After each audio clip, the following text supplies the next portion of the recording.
Hello friends, welcome to my channel. आज का recipe है स्टफिंग परवल पकोड़ा, जो दिखने में जितना अच्छा लग रहा है खाने में उतना ही स्वादिष्ट बना था और बहुत इजी तरीके से मैं बनाई हूँ।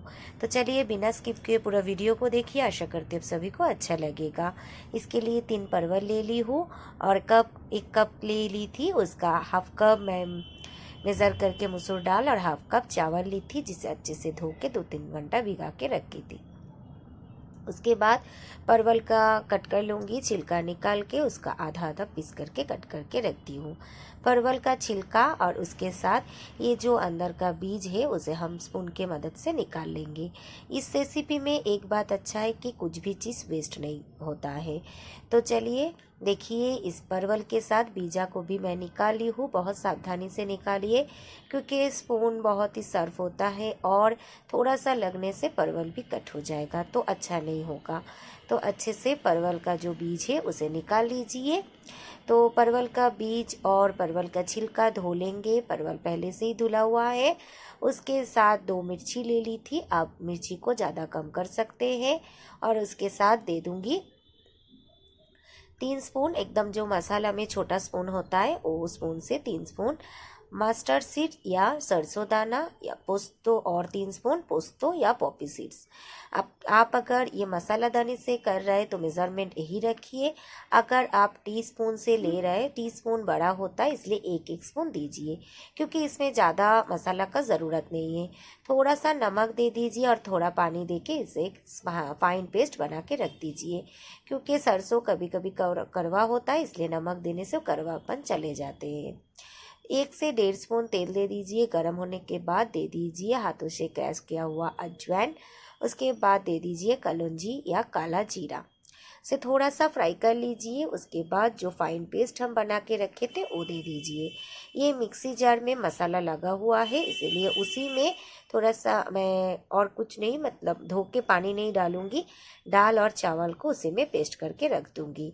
और इसमें डाल दीजिए स्वाद अनुसार नमक, हल्दी और थोड़ा सा शक्कर वो जो हम परवल का छिलका दिए थे उसमें स्वाद का कुछ भी इधर उधर हुआ तो शक्कर देने से बैलेंस हो जाएगा। अच्छे से फ्राई होने के बाद थोड़ा मसाला थिक हो जाए, इसके लिए बेसन जरूर डालिए। बेसन डालने से ये जो बैटर मतलब मसाला हम फ्राई कर रहे हैं स्टफिंग के लिए, वो थोड़ा थिक होता है और अच्छा होता है। गैस का फ्लेम बंद कर दीजिए और अच्छे से इसे ठंडा होने के लिए रख दीजिए। ठंडा होने के बाद ही स्टफिंग को डालिए, क्योंकि गरम गरम डालने से परवल जो है फट जाने का चांस रहता है। रिक्स नहीं लेना है इसीलिए। और ये जो स्टफिंग मैं बनाई थी इसे थोड़ा सा मैं रख भी दी थी, क्योंकि गरम गरम चावल में थोड़ा सा खा के देखी थी कैसा लग रहा है। तो स्टफिंग में भर के तो बहुत ही स्वादिष्ट बना ही था, लेकिन ये अगर स्टफिंग भी आप परवल का कुछ अलग बना लिए, स्टफिंग अलग से बना के रख दिए, तो भी गरम गरम चावल में ये स्टफिंग बहुत अच्छा लगेगा। तो एक बार ट्राई करके देख सकते हैं।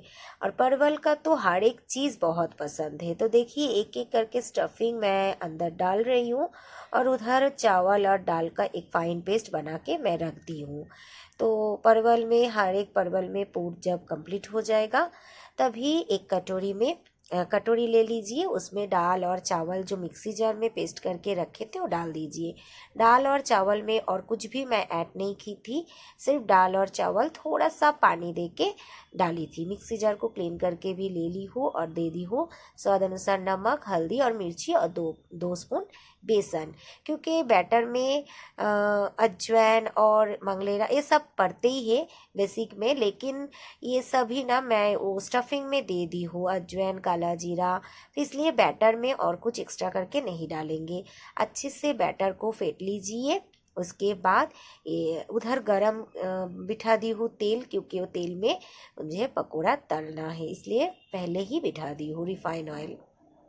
उसके बाद बैटर हमारा फेंट के रेडी है। देखिए ऐसे रख के स्पून के मदद से अच्छे से बैटर को परवल में डाल दीजिए, डिप कर दीजिए और जिस साइड में पकोड़ा का पूर है उस साइड को नीचे देते हुए ऐसे उल्टा के दे दीजिए। तो पहले वो पूर जो भरा हुआ है, मतलब स्टफिंग जो भरा हुआ है, उस जगह थिक हो जाएगा तो स्टफिंग नहीं निकल जाएगा।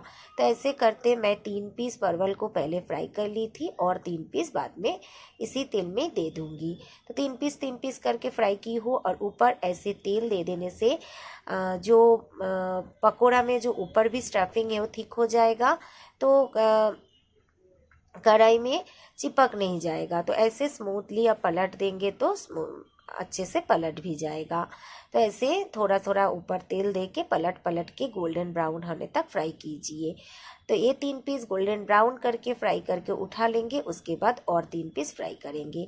परवल का जो भी मुझे बना के देंगे ना, मैं बहुत अच्छे से खाती हूँ। देखिए फोक से दिखा दी हूँ परवल कितना मतलब नरम हो चुका है, क्योंकि धीमी फ्लेम पे ज़रूर इसे पकाइएगा, क्योंकि परवल पहले से ही फ्राई नहीं किया हुआ है, इसीलिए धीमी फ्लेम पे फ्राई करने से परवल धीरे धीरे नरम हो जाएगा। इसे आप गरम गरम चावल के साथ सर्व कर सकते हैं, दाल के साथ सर्व कर सकते हैं, या ऐसे ही आप खा सकते हैं। जैसे भी खाइए, ये जो रेसिपी है बहुत स्वादिष्ट है। और परवल का कौन सा रेसिपी आप लोगों को पसंद है मुझे कमेंट करके ज़रूर बताइएगा। मुझे तो परवल फ्राई दीजिए, जो दीजिए, बहुत मुझे पसंद है। आप लोगों को परवल कैसा लगता है, या परवल का कौन सा रेसिपी आप लोगों को पसंद है, मुझे ज़रूर कमेंट करके बताइएगा। और मेरा ये रेसिपी आप लोगों को कैसा लगा कमेंट करना मत भूलिएगा, क्योंकि आप लोगों का कमेंट से मुझे इंस्पायर मिलता है कि मैं नया नया रेसिपी आप लोगों के लिए लेके आऊँ। तो देखिए कितना अच्छा लग रहा है देखने में भी, और बहुत ही स्वादिष्ट बना था। एक बार ट्राई करके देखिए, फिर मुझे कमेंट कीजिए।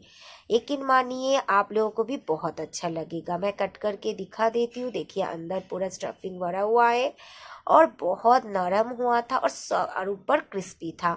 बहुत अच्छा लग रहे थे खाने में। तो एक बार ट्राई कीजिए, और रेसिपी अच्छा लगे तो लाइक शेयर कमेंट के साथ साथ मेरा चैनल को सब्सक्राइब कर दीजिएगा। Thank you for watching.